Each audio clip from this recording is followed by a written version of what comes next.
Maybe you're a poet or a writer and you're anxious to get out on the road. You're a road poet, a road writer, and you have a portable typewriter, and you want to go out on the road writing and exploring the life in whatever country you live in. But there's only one problem, is the case latch, or the zipper in this case of this Remington 1040, is shot, and you're having to make a makeshift kind of a way to keep it together so the typewriter doesn't fall out. Well, I've had to deal with this. There's right now, I think, 3 typewriters in my collection that have problems with the cases or the zippers, and my solution up to now has been using some kind of a belt that I have in my closet, repurposing it. In this case, this is like a military-style web belt. But I was thinking the other day, Joe, if you're going to head out on the road and be a writer, you're going to have a more reliable way of keeping your typewriter locked up and secured. And so I was thinking today, yeah, you know what I need to do is go to the hardware store and find some of those 1-inch wide nylon web straps and make my own custom belts or straps to secure typewriter cases. Well, in the case of this Remington 1040, I'm using this military-style web belt, and I don't really like it. Well, I had to wear these when I was in the Navy back in the late 70s, mid to late 70s. What I don't like about them, first of all, is the buckle. Yeah, it rattles all to heck. This one, well, the way these are supposed to work, these military-style web belts, is the other end, besides this end, the end without the metal ferrule or whatever, you put it on this clip on the back of the web belt, and I have cut it short so the excess doesn't stick out. But of course, something happens in the matter of like 30 years or more. Somehow the belt has shrunk. And I think it's like the space-time continuum, maybe expansion of the universe or something. The belt is shrunk. I can't wear it anymore. I don't know why. But anyway, so that's a good reason to use a belt maybe, but I just don't like this style of belt per se. I just think they're a little futzy and fiddly. So that's the belt I've been using on the Remington 1040. I do run it through the handle, as you probably see, so that I can hold it like that. It'll hold it together. But I have 2 other typewriters also with wonky latches. So this one is an Olivetti Studio 44, quite a bit bigger of a typewriter. It needs a longer belt, and the other one that shrank won't fit it. This is a more recent acquisition. This is what you might call a tactical belt. I mean, everything is tactical these days. This is like an all nylon kind of a buckle. You can maybe see it there. And it has just a bare end. It doesn't have the metal ferrule on the end that the military-style one has. Anyways, this is the kind of a belt I often wear, so I had to repurpose one of these just to use it for the Studio 44 because its clip here, its case lock, is wonky. There's a little bit of parts bent in it that I haven't been able to fix, so I just don't trust it. You know, you don't want the case falling open and the typewriter falling out and getting ruined. So again, a belt that I've been using to keep the case together, but it's kind of non-ideal, and I'd like to have a more ideal setup. And this is the latest typewriter in my collection, the Adler J3, and you've seen the video probably about this already.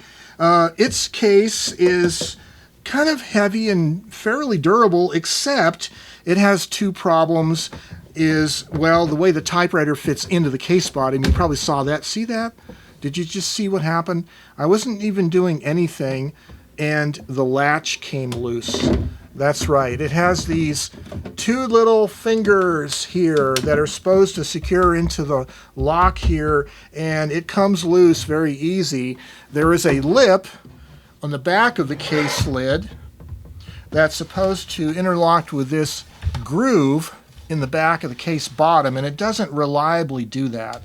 So this typewriter especially needs a new strap system to secure the case so I can carry it around with more confidence that it's not going to fall out and get ruined. Well, so what I need is some kind of a strap system that I can make custom length straps with a connector where it clips together around the typewriter. It's the right size. So I remember a few years ago at one of my local hardware stores, it was either Ace or True Value, one of the two.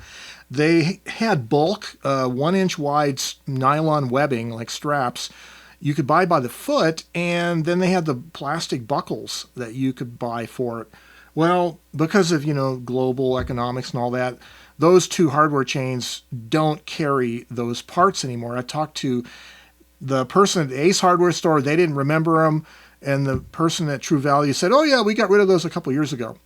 So anyways, I went asking around, and it turns out there is a sporting goods store whose initials stand for really expensive inventory.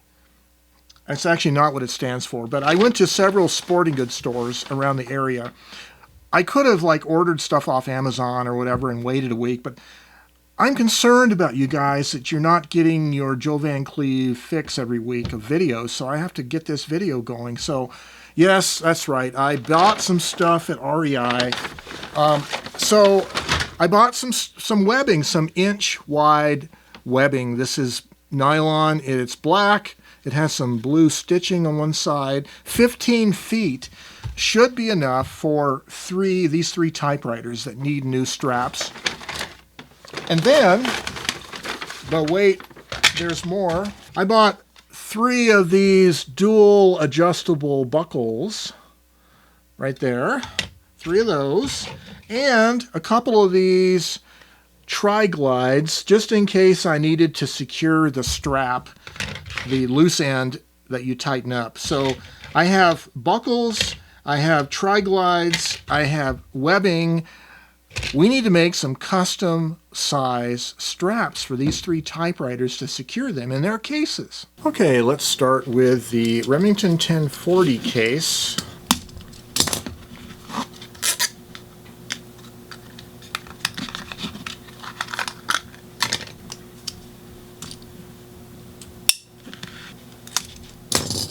So after I cut the strap, I'm going to fuse together the ends so they don't get frayed, but I'll do that later. Okay, so the buckle looks like it has a slight curve to it this way, so the strap needs to come in here, come around, back out this way. I think what I'm going to do first is put on this tri-glide so that I can secure the loose end here.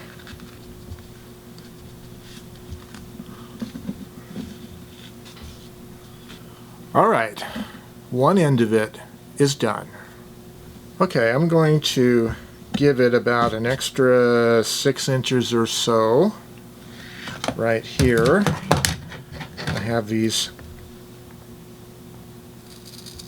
medical/emergency responder scissors that seem to work pretty well.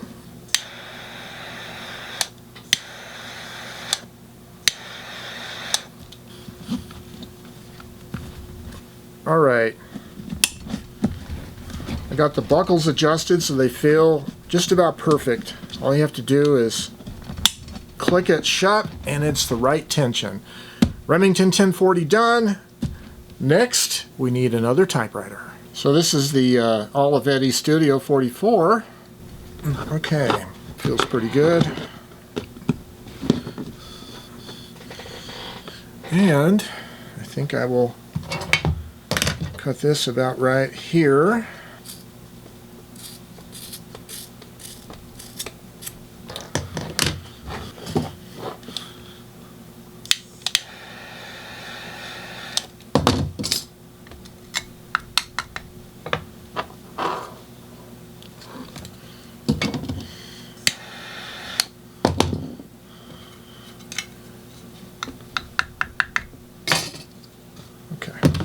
This guy on for the top piece. This guy I'm going to put on the bottom so that I have a strap to pull on. This guy here, I have a loose end. Okay. Now let's adjust it. Ah, nice and clicky. Yes. That looks pretty good. Studio 44 secure.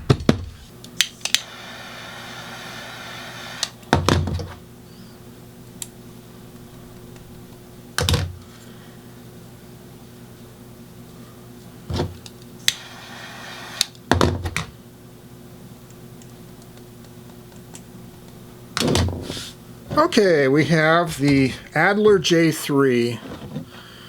So this one again, I want to put the fixed strap underneath it. So I only bought 2 packs of 2 for these, so I don't have enough of these for all 6 or all 3 typewriters, all for both ends of the straps on all 3 typewriters is what I'm trying to say, I guess. I have to maybe go and buy some more from really expensive inventory. Okay, we're going to go another 6 inches beyond it.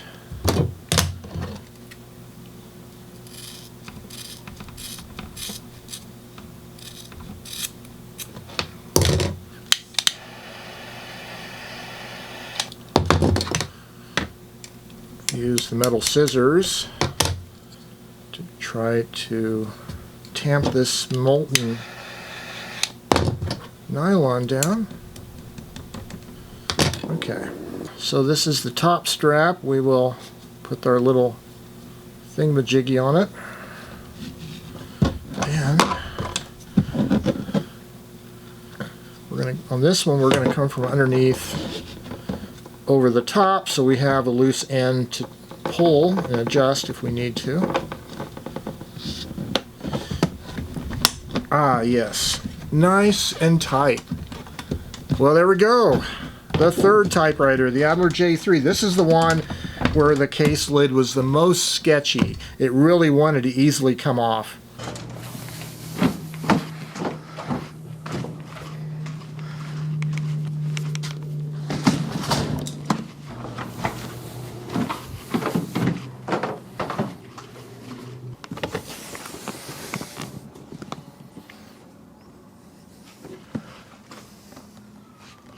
Well, this was a project I needed to have been doing for a long time. Those typewriters, the Olivetti and the Remington, needed some kind of new straps for a long time. The Adler J3 was a newcomer, so I guessed pretty close. I have about 2 feet left of my strap that I bought in bulk. Yeah, I could probably find something to do with that. And also, now I have reclaimed the use of these 2 belts. This one here, for sure I'll be wearing. This one, unfortunately, has shrunk over the years. I don't understand it. Also, if you have another solution for securing the cases of your typewriters when they have blown zippers or bad latches, let me know down below. I know one of the other ideas that people have thrown about is using elastic bungee cords, but they're really not going to secure the case, especially like in the case of the J3, where if it pops loose, the whole weight of the typewriter is pulling against the elastic bungee cord, which is going to stretch, and of course the typewriter will probably fall out of the case. So you need something non-elastic. Yeah, the military web belts are okay. Again, I don't like the rattly sound, but if you go to your military, Army, Navy surplus store, if you have one in your area, those are a lot of fun just to shop around for old stuff. But you can also buy these kind of belts new and web belts new online. I liked the solution of the nylon webbing because I can cut it to exact lengths that I need. Well, that's another episode of the Typewriter video series for you. Please drop a comment down below if you have anything to talk about. And in the meantime, stay creative, take your typewriter out on the road, become a road poet. Get those typewriters out. They're portables. If you have a portable, even something big like that Studio 44, if you have a portable typewriter, take it out away from home, go out on the road and have fun writing and creating. Until next time, stay creative and have yourselves a great day, and bye-bye for now.